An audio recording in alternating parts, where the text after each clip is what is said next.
I Well, see our next yes, speaker our is here. next speaker. We have ready our next speaker, Stephen Moore. So hello, Steve, how are you? Whoa, Mr. Sharp there. Hello, how you doing? Good morning. Look at this guy. Stephen is a professional podcaster and everything. He's got his own show at Exabeam where he interviews CISOs like crazy. So good program. Good program. Look at that setup there. Yeah, thanks. I had to modify some of my basement to have a filming and an audio sort of studio. And so, yeah, I'm utilizing my podcast mic just for a little bit better audio. So hopefully I sound okay. That sounds fantastic. Sounds Yes, fantastic. Before we begin, I just want to say again, thank you to our wonderful sponsors, right? Exabeam being one of them. Without them, there's no way that we can put this together for the community, right? So thank you to Ativo Networks, SailPoint, Exabeam, and CyberArk, and encourage every one of you during the break between 11 and 2 to please visit our sponsors' virtual rooms. They have put together some really good videos, some really sharing some good information that it will be fantastic. Salma, tell us about Stephen. of course. Steve Moore is Vice President and Chief Security Strategist at Exabeam, helping drive solutions for threat detection and advising customers on security programs and breach response. He's the host of the New CISO podcast and a Forbes Tech Council member. Exabeam is one of our proud sponsors, actually. Thank you for supporting this initiative. And of course, Steve, welcome to Tactical Edge, and please tell us about your CISO podcast. Yeah, so it's one of the things that it's kind of a surprise. I never thought I'd be a podcast host, honestly, and credit to Exabeam for sponsoring and sort of paying all the bills associated with managing a podcast. The show, even though we are a security platform company, so we create and sell technical software in the SIM space and UABA space, the podcast itself is leadership focused only. So we don't talk technology. We want to discuss topics with current CISOs about advice they would have for their younger self, how they overcome challenges, what they would do differently when they were, decision points, what irritates them about our industry, and how to make things better. So it's meant to be a source of kind of leadership truth and a way to sort of memorialize those conversations, because I'd argue that much of what we do in security, we've got many brilliant people, but in many cases we suffer most from, I think, inadequate leadership. I think that's, many would say there's a talent gap. We need more people to join our industry. I would probably argue that we have a greater leadership gap, and I'm talking about true servant leadership. And so that's the focus and the energy behind the podcast. So it's actually one of my favorite things about my job, and it's a way for us to give to the community. And it's been way more successful than I thought it would be. I'm still figuring out how to be a good host, but it's, like I said, it's great fun. So that's kind of that's a bit of what the podcast offers. Excellent. Yeah, no, I see you have a lot of really, really good guests. I've listened to a few of the podcasts. It's really good information. So it's 10 a.m. and right on time. Tactical Tuesday is very, punctual. So Really dynamic. Tactical Tuesday. So the welcome, stage Stephen. is yours. The stage is yours, Steve. Welcome to Tactical Edge. Thank you so much, Salma. Thank you, Edgar. Sure. I need to be given rights to share the screen. So hold on. There you go.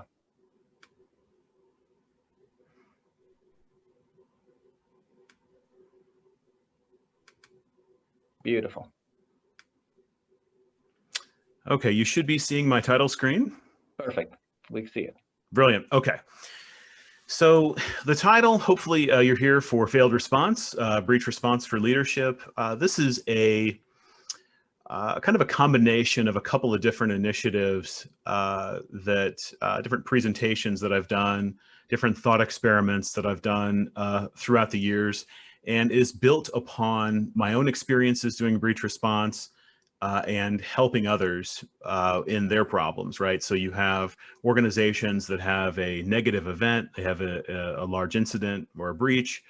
What is it that then occurs? And so this is an attempt to boil down some ideas and hopefully some thought experiments that a leader could take back to work and explore to better prepare their environment. So this is, again, it's failed response. I used to give a presentation on career management and leadership during a breach. This is built a little bit on that. So I hope you enjoy it. A little bit about me. I had kind of an intro there. I include this not as a way to sort of highlight what I've done. It's not about me, but sometimes when you witness a presentation, you sort of wonder who the presenter is. And I share this specifically around career path to know that I was a former engineer, an intrusion analyst, architect, and then sort of a reluctant manager. And the reason why I share that is I've done the work. I've done the response work. I've seen the failures. I've sort of had to sort of manage the issues that you're likely to see. I just recently joined Exabeam 3 years ago. It's been a fantastic ride, but I spent my whole career on the other side. So in banking and financial services and healthcare. And so you see at the top there, podcast mentioned again. My last position, everything you see there except for IR, I inherited incident response, but I created those programs. So SOC operations, built a SOC, hunt, advisory simulation, all those things, or adversary simulation, excuse me. Those are things that my team and I put together. So again, context for the recipient here. I always try to put forth a goal, and it's typically always this one goal.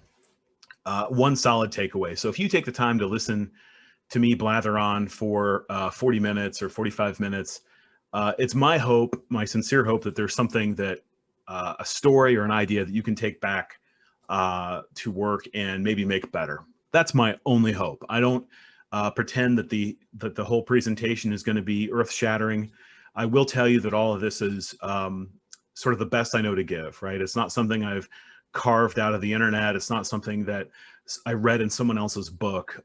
This is sort of mine. And so it's either good on my own or bad on my own. But my goal here is one good takeaway. Okay, so you are a leader or a future leader in your organization. This may seem overly simplistic, but I want you to think about 3 points in time. And this is extremely relevant as it relates to a breach. There's what's already happened. There's the bad that could happen. So sort of your breach or your incident that you're hopefully planning and preparing for. And then there's what happens after that. This is very simplistic, but it becomes very important as you sort of carve out what you can control during a breach as a leader or even as an individual contributor. And so what already has happened is really an addition or a combination of all the things that failed decisions, mistakes, arguments in email over funding of security programs, bad management decisions, bad technical decisions. There's this debt that accumulates, especially as it relates to the lack of capability that an organization has to detect, disrupt, and respond to, likely breach scenario. And so this condition allows both the adversary to succeed typically, but also allows, if you have a lot of this, auditors and lawyers and government officials sort of ammunition to sort of attack you after the failure, right? Because they're going to go back and look at all your old emails and all your old discussions and old audit reports and things, and that's going to be used against you, whether you were a part of that decision making or not. Then there's the event, which is really, I want you to think about how, knowing how breaches happen, how closely do your internal capabilities align to likely adversary behavior. Notice I'm not saying technology. Technology is part of a capability. And then what happens after that? So I'd argue that you will be judged more greatly on your response to the breach than having a breach to begin with. So let me say that again. You're likely to be critiqued and judged by the world, your customer, whomever, more on how you respond and your messaging and your candor and clarity than you will on the breach itself. And so the next slide here sort of builds out to cover kind of what I mentioned. So you have debt from prior decisions that'll get dug up. You know, anything that's in your email, even drafts that are sent out, are likely to get discovered in e-discovery if you're sued, which you probably will be if the breach is bad enough, depending on your local laws. The negative event, and then how you respond. So think of, as a rolling kind of concept, think of each of those buckets and think of how you can, you know, what can you focus on? As a leader, if you're an analyst, what can you fix there? And then think of what you've said. Both, it's important to have some hygiene in your messaging. So how clearly have you articulated the failures of prior incidents or the needs of your organization or lack of capabilities, especially as the bad that could happen? So that should drive sort of future discussions and budgeting. And then what happens after that is a lot of it is just grit, which we'll talk more about later. So opportunity, as silly as this sounds, a breach or a major incident is an opportunity for a security team. I put it in kind of two buckets here. A breach for the wrong team or an ill-prepared team is a destructive personal and professional event, meaning it can be one of the worst things that you have to go through. A breach in terms of the stress and the timeline is way misunderstood. You're likely, the stresses, the lack of sleep, the poor decision that comes from that, decision-making rather, and then the duration of you know, the cleanup. It's not just when you throw the adversary out. It's also, again, it's all of the enhanced scrutiny at minimum from your customers after the fact, and likely from vastly greater interest from other groups like, again, law enforcement, government, depending on who the adversary is. Certainly, if you have an insurance claim to make, which that's a whole nother thing, cyber breach insurance, that often goes unpaid. So look at the exclusions there. But a breach for the right team is a valuable experience, and I would argue even lucrative, not in the sense that you're going to get rich, but you're going to get experience from it that is very difficult to synthesize. And so many companies will spend money on classes, sometimes a great number, you know, thousands of dollars, to send you to training, which is a good thing. But it's hard to sort of replicate and synthesize the stresses of a real breach. It's just not a possible thing. And I know some people have cyber ranges, and I appreciate all of that. That's a good start, but a real breach to a prepared team, especially maybe an underappreciated but relevant team, is actually a great thing. Because now if you respond well and you're prepared, you're actually worth more. You're worth more to yourself, you're worth more to your company, and you're worth more to the market after the fact. It's still stressful, and I don't, you know, recommend creating problems artificially, but if you're in the right spot, it's absolutely a good thing. I can't stress that enough. The issue is, and we had this earlier, I think Wendy was talking about this at the close of her kind of her presentation, that, you know, you must experience a breach really to appreciate it. There's a gravity to it, a weight, a heaviness, especially if you're on the response team, if you do IR, or you know, if you're an analyst in the SOC, or in leadership, especially, you're having to represent this failure to lots of new people. You're also having to sort of introduce yourself to many new people in the middle of a crisis. The duration, the beginning and end of a breach is often misunderstood. I would say that it begins as a combination, not of the adversary, but also a combination of the failures in years prior for underfunding and misconfigurations, et cetera. And then reach, it's going to impact every area of the company, whether you realize it or not. So it's not just an IT issue, it's a business problem. The other issue is that we have is that recoveries and outcomes, recoveries are not shared, right? So you'll read in the news that a certain company has been compromised, but you're not going to get any detail about the breach. And the best that the security world does is sort of make fun of that scenario, typically. Behind every breach that somebody gets made fun of for is a security team who gives a damn and who is fighting like hell to make sure that the environment gets cleaned up, and probably warned him about the situation to begin with, right? And so we kind of eat our own, as they say, in the security community. That's slowly changing, but it still doesn't change the fact that we don't share enough of the lessons learned. We're very quick, again, the prior presenter was talking about, we're very excited to share wire speed, atomic indicators, but we're not sharing sort of the story around the breach, not in a way that's consumable, because we have government interference, we have insurance companies involved. We don't want to expose sort of the failures that we have. So how are we supposed to learn from them? How are we supposed to build relevant programs that help prevent the likely behaviors of adversaries? And so this is a huge experience issue. So how are you supposed to respond to it if you've never done it and you can't learn from someone else? The other thing is there's a planning issue. And so I like to say that, many organizations will do, phishing testing or relevant testing. A breach is the ultimate sort of self-awareness or security training exercise. It's the ultimate sort of cleanup.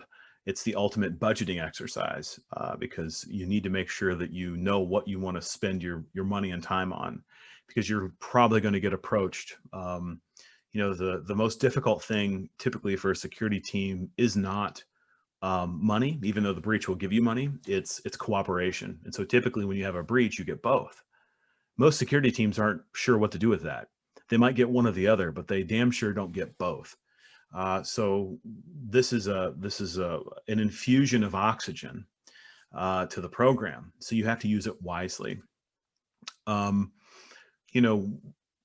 outcomes of operational failures. So if you have a security operations center or you have security analysts, even their small failures, the sort of the roadblocks they're likely to have during an investigation must be tracked. They must be tracked against sort of the need for new capabilities, and those capabilities must be tied to those sort of real failures. And so as you go through and justify what it is you're likely to need, you need to make sure that you sort of weight that accordingly and document it. It'll benefit you to say, hey, we had an investigation, we had an incident, and we had this failure. We were unable to identify if multiple hosts were compromised. We were unable to identify if there was lateral movement or a credential shift. These are all normal behaviors of adversaries. So we had to close the ticket without performing a full investigation, is really what you're saying. And because of that, we need to put this in our plan. So even if you don't want to give me any more money, Mr. CFO, know that if someday you do, this is what I'm going to work on and buy because of these known failures. And I'm going to send this to the CFO. I'm going to send this as high in the organization as I can. I'm going to send it to the chief risk officer so they know. Now it's on them. You don't have to own as much of the pain. So that's sort of the other behavior or exercise I encourage anyone who's in charge of security to see through. Plain language, make it business relevant, tie it back to real failures, and say, I know there's no money for this, or I've been told there's no money for this, but I know we need to fund this capability. So, points of caution. Think of what you communicate. Think of what's on your website. Think of what is in your contracts. Think of what you've told your customers, or maybe the government, or maybe auditors that have visited. If you say on your website that you take security seriously, and then you have a massive mistake that creates a breach, understand that outside organizations will call out the fact. They'll say, you said you thought security was important, and yet you did something that shows that you do not believe that, right? Your actions, your words and actions don't align. That's an issue. And if you see that in your organization, you have to be the one that sort of calls that out. So if you have, by the same token, use that to your advantage. So if you have customers that are keenly interested in information security and the security of their information, don't fib. There's often a likelihood that when you're filling out these third-party risk reviews or customer reviews, they ask you about your program to kind of just type something in to make it go away. Be honest. And if you see demands coming inbound, that's a sales item. The sales team needs good answers, but also if there's anything in there that they ask for that you don't have, keep a tally of that and tell the sales team, say, we don't have this capability, but it seems like our customers want it. I've built many different elements of security programs because of customer demand in my past. I've helped other people do the same. So just because someone asks something, it's okay to say we don't have this capability. Don't feel the need to type in sort of a compensating control that's nonsense. I've seen that done way too many times. Don't do it. Give an honest answer. Keep a tally. Go back to the sales team and say, hey, would you support me if I built this capability? And they're going to say yes. Right. So think of that business process. The other thing is two things that I find surprising. If you look at what happens during a crisis, if you look at the behaviors during a breach or a non-security event, there's this concept of training like you fight. So if you need something in a breach, if there's a certain behavior, if there's a certain activity, what is it that we do during the breach? We install lots more agents, or we install more logging capability, or we add analytic capability to identify where the adversary has gone. I would argue that you don't pay an outside expert group to remove the adversary. You actually pay them to build a timeline so then that you can throw them out. So you know the scope of what's been touched and damaged, and then you throw the adversary out. Those are two very different things. And so if you need something during a breach or during a crisis, that you should have it during normal operations, right? You can't add a fire suppression system or a sprinkler system after there's already a fire, but you have it there already. This is the same sort of thing. So it blows my mind that we have this sort of disconnect. So train like you fight. If you need it during a crisis, how are you going to get good at that behavior? How are you going to be a good investigator if you only investigate things down to the, to the detail when you have a breach, right? You need to work somewhere in the middle. And the last thing for this slide is I have not seen ever an incident response plan that covers the gravity and the depth and the breadth of a breach, meaning it's built in a vacuum. It doesn't expand. The IR plan doesn't grow. I have seen organizations, and I have been in organizations where the IR plan, you could just throw it in the trash, truthfully. And so it's not that it wasn't made by smart people. It's not meant that they didn't try, or they weren't educated, or they hadn't done security work for a lot of years.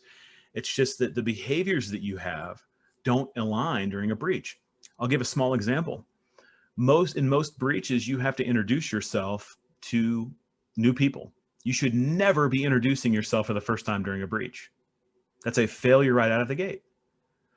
So if there's a point in time that you think if you had a breach that you need to brief people that you've never met, then your IR plan is junk. And you need to explore that. So I mentioned this a little earlier. I have this sort of seriously question mark.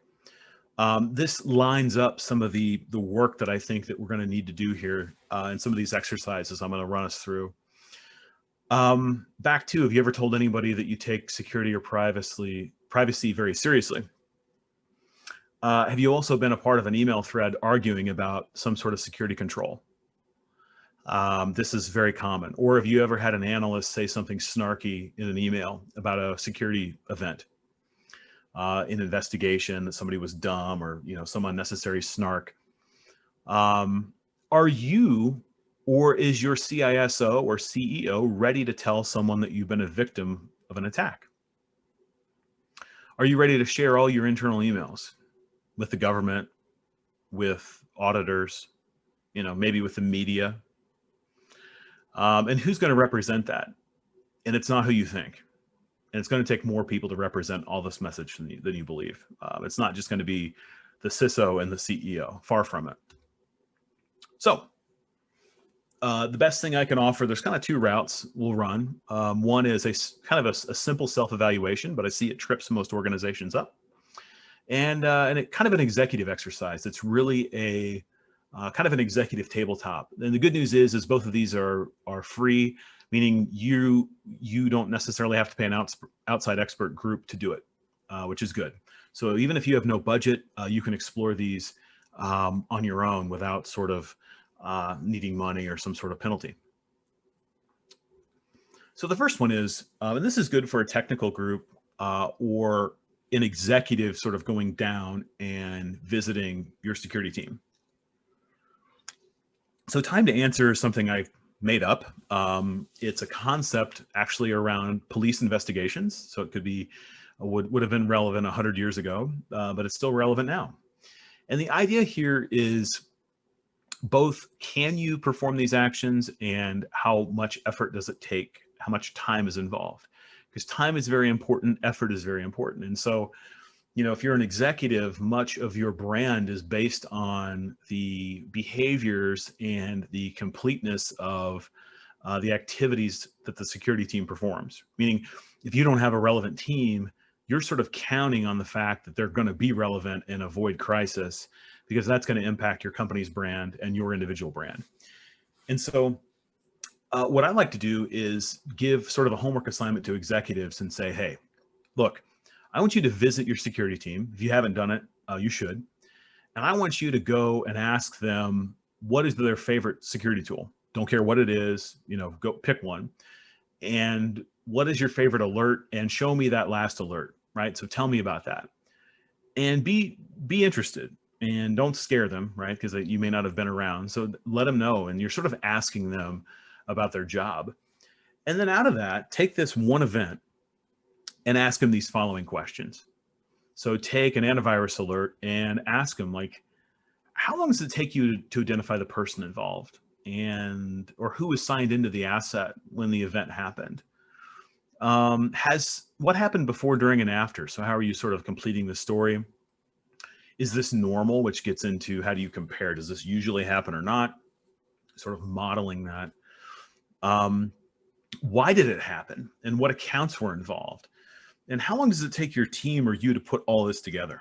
So this is an exploration in how they do their work. And a follow-on question, because they won't take offense to any of these, because these are all necessary sort of investigative and analytic questions. But then you might want to ask also, and I love this question, is what's the worst part of your job?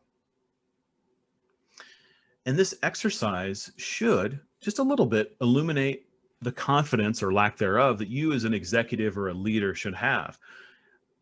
The other way around is that it's also an opportunity for the analyst to kind of explore this. It's an opportunity to take it the other direction, and maybe an analyst, somebody who's listening today, could say, hey, I listened to this guy who's done breach response, and there's sort of a non-technical talk track that's a way for you to understand more of what I do and the pain associated with it, right? And so if you are not able to answer these questions, or if they say, look, we can do half of these and to get the rest of it takes a week, you should be pretty concerned about that, because this is the kind of thing that you need to tie these pictures together. You need to make these, back to my earlier comments, you need to have a way that ties all this together to say, hey, maybe throwing the adversary out is important, but building a timeline is even more important. Like, what's the scope of my problem? How do I know if this is a big problem or a small one? And do I have the internal capabilities to do it? It's extremely important. I mentioned earlier, you need to be able to create reasonable answers to these things. And this is a SOC, instant response, hunt programs. What is reasonable from my perspective is that it's timely, it's consistent. So as a leader, I want to see consistent answers. So no matter who the who the associate is doing the work, is it consistent? Is it complete? Is there, can I give you an assignment and is it done all the way? And then is it easily shareable or understood? Can I as a leader then use your work to tell a bigger story? It's incredibly important. So that's reasonable. So if you feel like that you're in an organization that can't generate this, it's no one's fault. It's only someone's fault if it's not tracked and described in a way that other people that are non-technical can understand. To say, look, we do not have the ability to perform a reasonable investigation today in this organization. And you probably are expecting us to have that capability. And here's the risk that we cannot, right? It means we cannot perform the way we need to if we have an event. In fact, we may not even know if a negative event has happened. And so it's incumbent on the leadership to do that, to take that message up and carry it down. So the staff knows that this gap exists. The staff knows that you know that the gap exists. You've articulated it well, and executive leadership understands it as well. That does a couple of things. One, it makes the staff feel good that you're listening to them. The executive leadership now has the opportunity to act on it, and you don't have to sort of be weighed down with the burden of this sort of unfair expectation. This is very important from a security leadership perspective. So here's the second thing,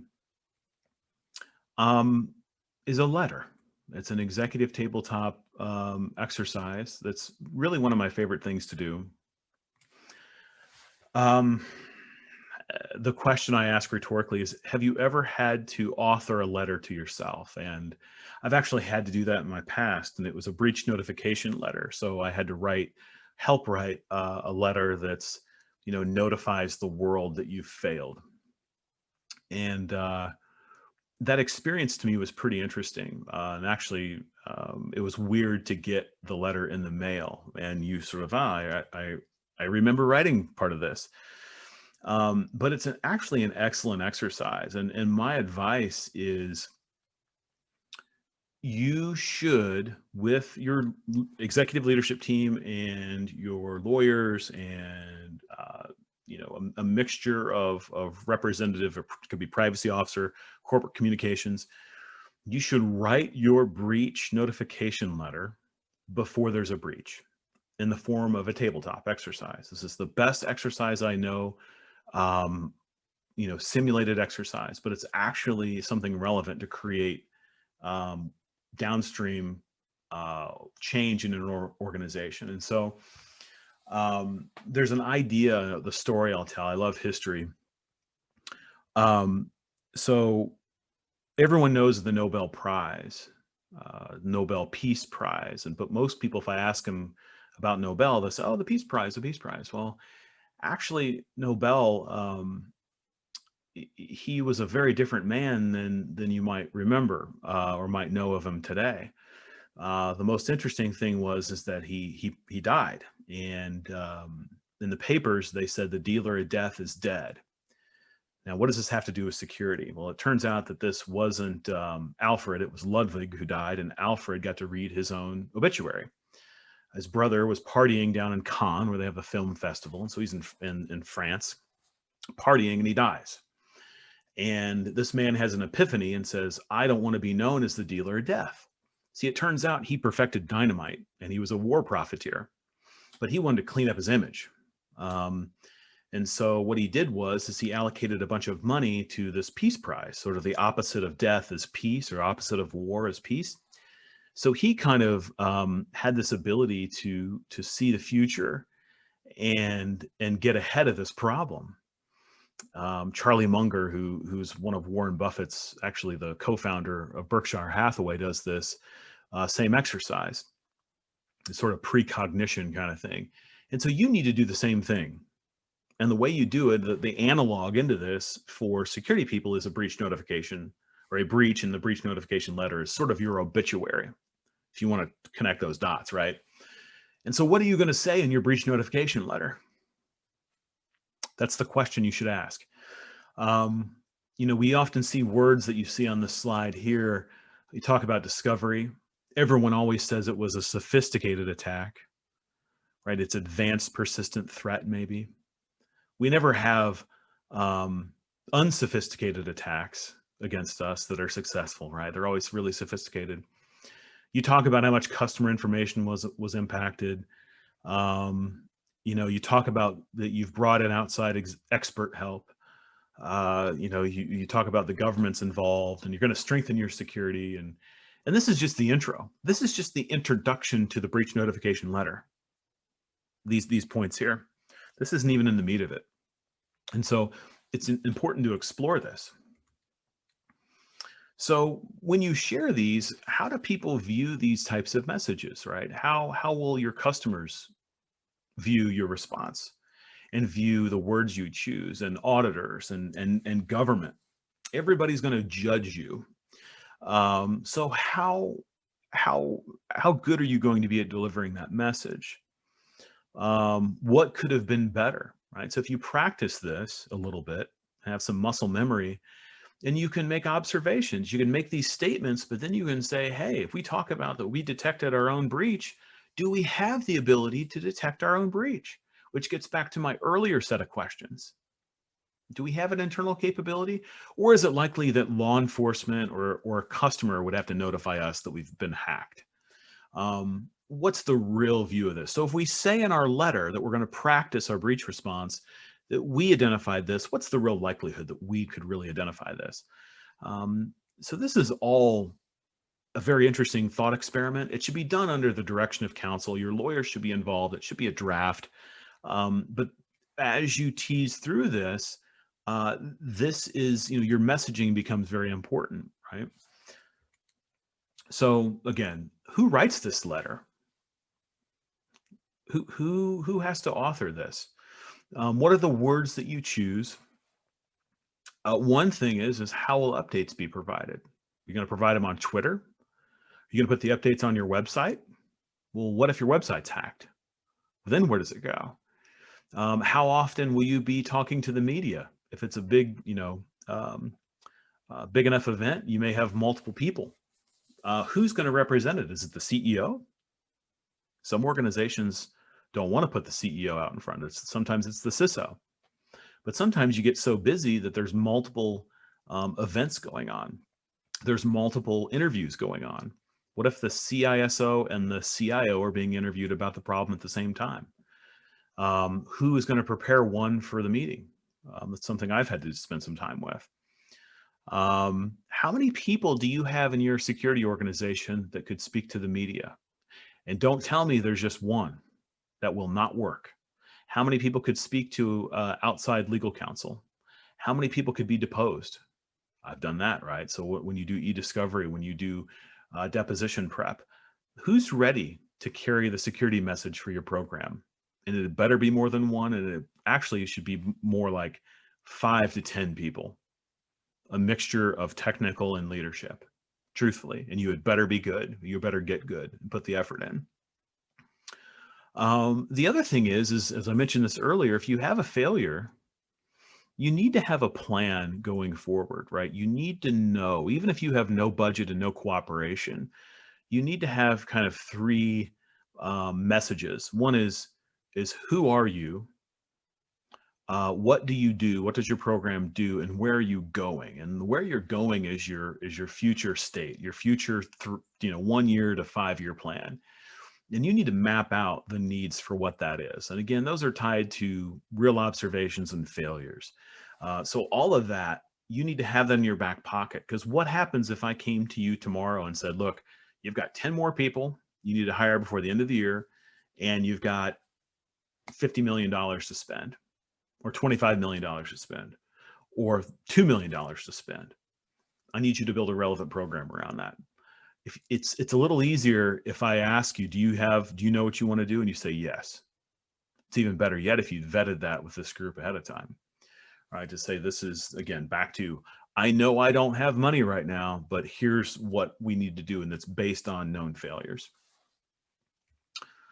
I think that's it for this one. The other thing is a budgeting exercise is huge, right? So knowing exactly the cost, you need to get good at, you're going to get a lot of budgeting practice as well through this.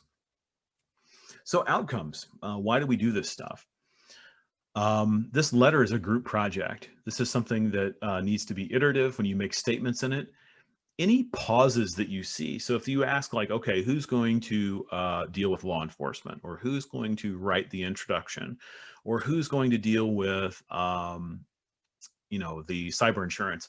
If you're in the room with all these people and there's a long pause or an awkward stare, you don't have, this is all incident response. You don't have your plan figured out then.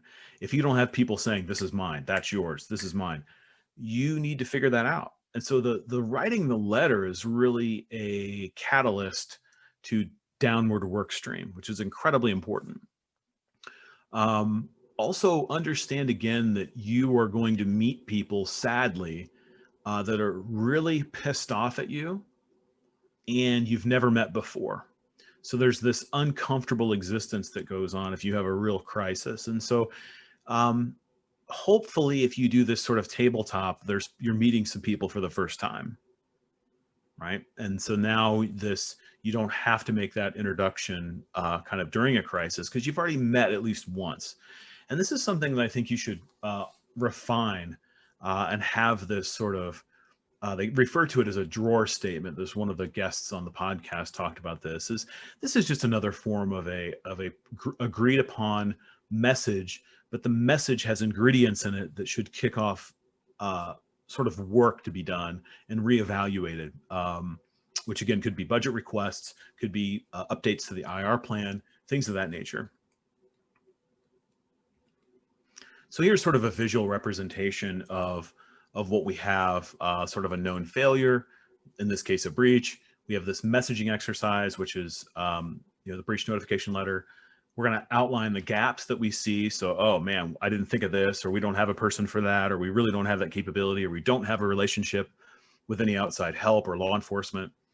The socialization of this and awareness across non-technical and technical teams, the build out of work streams, those become capabilities, which ultimately leads to readiness. And this is all iterative as well. So just a representation of what I think that looks like. This one, and I've got about 5 minutes here, I think. One thing you're going to have to do is your executive team, if you have a breach, is going to get interviewed by media. And you're going to have to coach them as the investigation unfolds. In early days of the investigation, things are going to be changing by the minute, but your executive members are going to have to speak to media. And for investigative reasons, there's things that you need to say that help the world believe that they should be comfortable with the response and confident in you as a leader, but you don't want to share too much. And so I run through this kind of green versus red, meaning green is good to say, red is bad to say. And so you see these bullets. Almost all of these things would be in my red list, right? So you would never name a technology type in your response. I wouldn't recommend, especially early on. You would never identify adversary behavior. I see 17 to 30 domain accounts. Even if they did, because that number could change, saying that we aren't yet sure how many records were involved, that's probably an okay statement. You might be able to say that, but you might say, instead of stating that, you might say, well, the investigation is ongoing. When we have a clearer picture, we'll share. The fourth bullet of we've contacted an outside expert to manage the incident. That sort of is okay, but that makes us believe that you don't have any internal experts, which we want to avoid that because you probably do have. The database administrator saw something in the data warehouse. I would not name where or who until you have a complete report.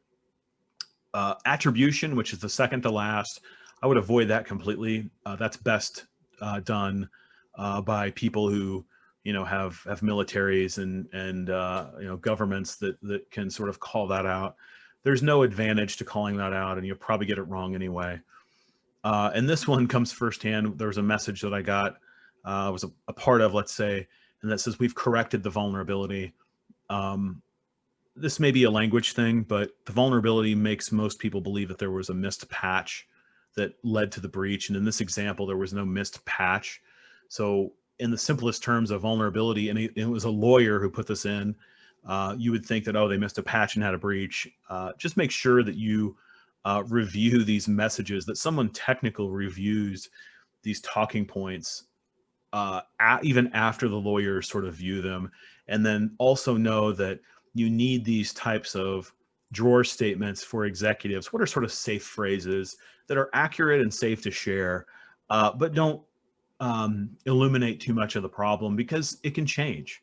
The investigation, that's one of the things in breach response, it's changing by the minute. And so they need to be aware of that condition, right? You're not hiding anything, but you don't want to have to go back and restate or share too much that could damage the investigation. One of the things, we've got a couple minutes here, I'm really passionate about is leadership in general, specifically servant leadership. And as I go and sort of travel the world and help organizations with these problems, and really observations from my own, I sort of came up with these rules of leadership, which apply really universally, but especially during a breach. And I won't go through all of them. We don't have the time, but if you have questions about them, feel free to reach out. But the biggest issue I see with security teams is this idea of indifference, meaning they're going to get paid the same no matter what they do. And indifference is kind of a form of, it's almost laziness, but it's not something that the team started with. It was sort of learned laziness or learned apathy. But the biggest thing, the reason for this, I can always tie it back to the manager directly above that team. And so my statement is this: we need our analysts, our incident responders, to be fearless, to take risks, and to innovate. They will not be fearless, take risks, and innovate if they feel like that their failures will cause them sort of political or career harm. You need the leader above them to own all the failures, to own all the pain, to own all the hurt that happens professionally. They need to be a servant leader, and they need to be that shield. This may sound extreme, but it's what I believe in my heart. It's how I live my own life, and I've seen the benefit of it. If they don't have those capabilities, if we don't see them acting that way, if you see an indifferent team, I look directly to the leader above them. And so we have to focus on this. There may have been someone promoted into a team leader, a manager spot that was a great technician that's not a great leader. This problem needs fixed. It causes many other downstream issues. We cannot afford to have indifferent security teams. And so that's sort of my public service announcement there. All the rest of this is sort of built on my observations as a reluctant leader early on, a leader who was a little bit insecure of how good I would be. And so spending years trying to figure out how to be the boss that I would have liked to have had in some ways. But this is also cemented in my breach response experience. So 1 through 11. And we're getting to the end. I put this in as kind of a tongue-in-cheek thing, but how not to get fired. So if you've had a problem, if you've had a breach or you're afraid of it, you as a leader, you have to make sure you and your team jump in, and it's grit. You need to make sure that even if you've failed and even if you're getting made fun of publicly, even by the security community, that you have pride even in defeat, and that you're going to grab this opportunity and make the best of it. You're going to own the failure, and you're going to run with the opportunity to learn through it. The other thing is that you need to be an asset to the legal team, but more importantly, I would say even to the sales team. So when you have a breach, it's harder to sell what you sell. And so get a relationship today with your sales team. Ask them when they have their next QBR or sales kickoff, and ask and say, hey, can I come down and talk 10, 15 minutes on information security? And the point there is you want to give them one item in your security program that differentiates you from your industry peers. And then start asking them, like, what questions do they get? in the field. So develop the relationship now. I've never had a CISO raise their hand in the hundreds and hundreds and hundreds I've talked to say that they've got a relationship with the sales program. So let's change that trend. I talked a lot about telling people in writing beforehand, right? Documentation of observable failures, performing these types of exercises as thought experiments. Have that plan, back to that 3-year plan. So who we are, what we do, where we're going. Make all of this a priority and document it cleanly so you can be prepared if and when it happens. So that closes things out. This is how to get a hold of me. If you have questions, this is my LinkedIn page. Feel free to connect and follow me there. There's the podcast link, and it's on iTunes and all the rest too, and my email as well. So that's the presentation. I hope it was interesting and a little bit entertaining. Edgar and Salma, I'll turn it back to you. Well, thank you very much. Stephen, it was very interesting. So a couple of things. In one of your slides, it was planning problem. It was very interesting because you're talking about using a breach as a way to learn from it. Just don't view breaches as a negative. It's already negative, but then go ahead and do your best to make it a learning opportunity. How do you train your team to do that, to be calm, to document properly and everything like that? Yeah, I mean, so I think this is the slide that you were talking about. Yeah. There's an experience and a planning problem, and you have to prepare them going into all of this to say, hey, we're going to be very honest with our gaps in capabilities. We are going to be very forthcoming in these, a lot of times security teams, the personality of the people that find themselves in information security are typically very smart. They're very bold. They're very proud, which is all good. But sometimes they're too willing. They're not willing to say, I don't know how to do that, or we don't have this capability, or if they do, they're sort of snarky about it, right? They sort of make fun of the fact that the environment isn't as good as it should be, or some other team over here isn't very good. And so they kind of laugh at this and joke about it. You need to look at if you do have a breach. So always work toward building a relevant and a capable organization. Understand that a breach is going to hurt, but it's the ultimate catalyst. So everybody's going to understand security very clearly in your company because they're all going to get sort of affected by this response. Often you're going to get your, there's re-images, there's websites down, there's customers who are mad. So even if you never cared about security, everyone's going to care about security because it's going to mess up everybody's normal operations of their day, right? So absolutely. I just think that you've got to take it, much like life and much like in history. We're going to see bad days, but there's a great experience that comes from that. There's a toughness that comes from it. And in a way, you should be excited and prepared. And that's the big message I have, I think, for the listener. And so, before you have a breach, though, you've got to look at your failures that you've had already. So it could be it may not have been a breach. It's just an investigation you've tried to do or a question you've tried to answer. And if you're left not knowing how to answer it, that's a failure. So tie that, document that, and then understand what's the new capability. And it could be, hey, I need better logging. I need better visibility.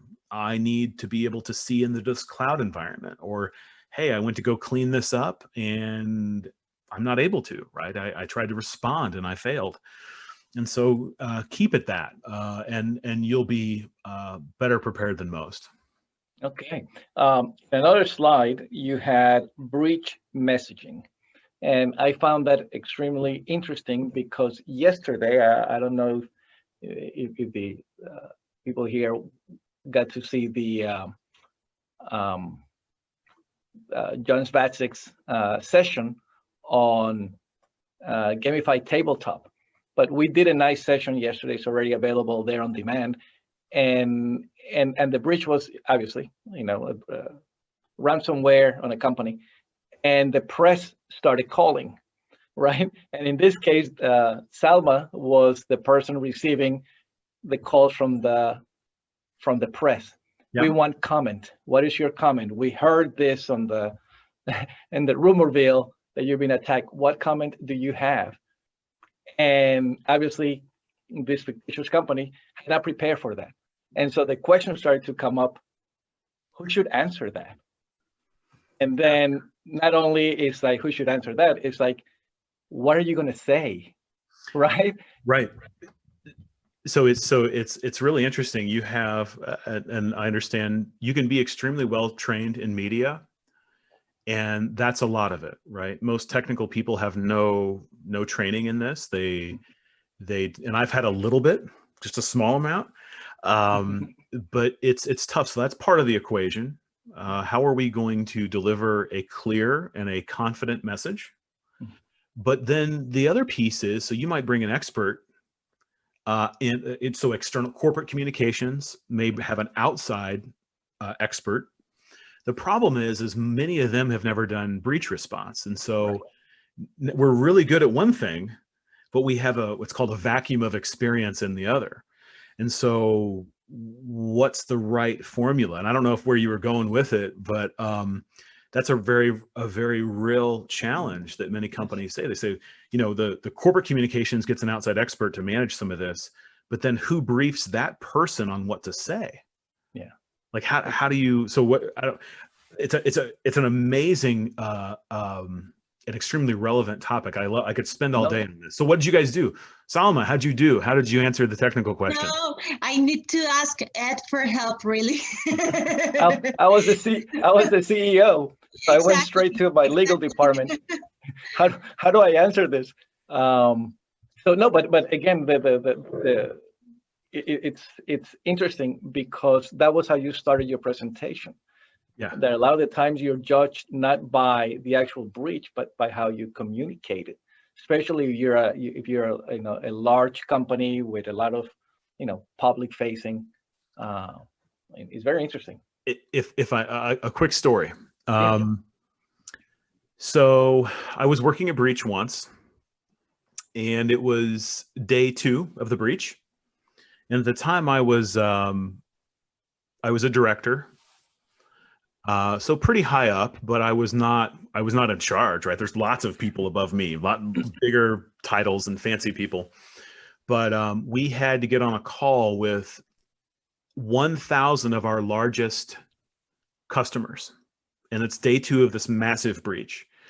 And they're all in a very, very bad mood. They're all very angry, very unhappy. And so the question was, there was somebody at the top of the company on the call, there was someone kind of in the middle of the company, and then there was me. So I was third. And so there's a rules there when you speak.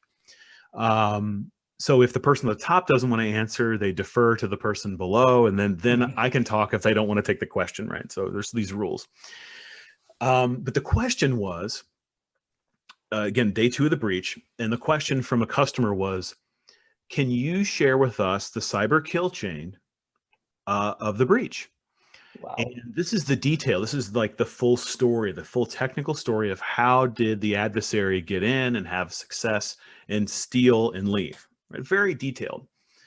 And it's a question that's a little dangerous because you don't want to tell the wrong thing. And plus, day 2, you honestly have no idea. Most organizations have no idea what has happened, right? So you would be prone to make a mistake if you gave an answer. So I had to come up with this on the fly, and I had not slept in 2 days. I was exhausted, but the answer I gave was this. I said, by virtue of the fact that you asked the question about the kill chain, I know you will appreciate my reply. So what I'm saying in there is, you asked a smart question, so I know that you're going to understand what I'm about to say. So They said, can you give the kill chain? I say, by virtue of the fact you asked the question, I know you will appreciate my response. It would be imprudent at this point in time to share details of the breach as events are still unfolding. When we have a clear picture of what has happened, we will share that information through approved channels. Now, I had never said those words together before. I don't know how the hell I came up with it, but it was what it made everybody feel comfortable. When the executives above me had that question asked of them first, they were like, what the hell, and it's no fault of their own, but they had never thought of that before. Just like you had the exercise the other day, right? Yesterday. Yeah. So I've had people actually have me repeat that, and they write it down, because it's a very honest, a very transparent answer, but it's healthy to say, look, we're still figuring this out. When we have, we'll share, right? When we figure it out, we'll share it through a way that makes sense. But if I try to put together answers now, it's just going to be wrong and incorrect, and it's not going to be useful to us, right? Yeah. And so, but even that little moment in time, I learned so much. That was to 1,000 of our largest customers, and wow. It was a hell of a day. Anyway, so your story reminded me of that moment in my life. Exactly. A real moment in your life. Yeah. Yes. And and that's why we were happy to have that show, how gamified tabletop exercises work, because it's exactly aligns to this. So, Stephen, thank you so much for your time, for sharing that information. Must be painful relieving some of that.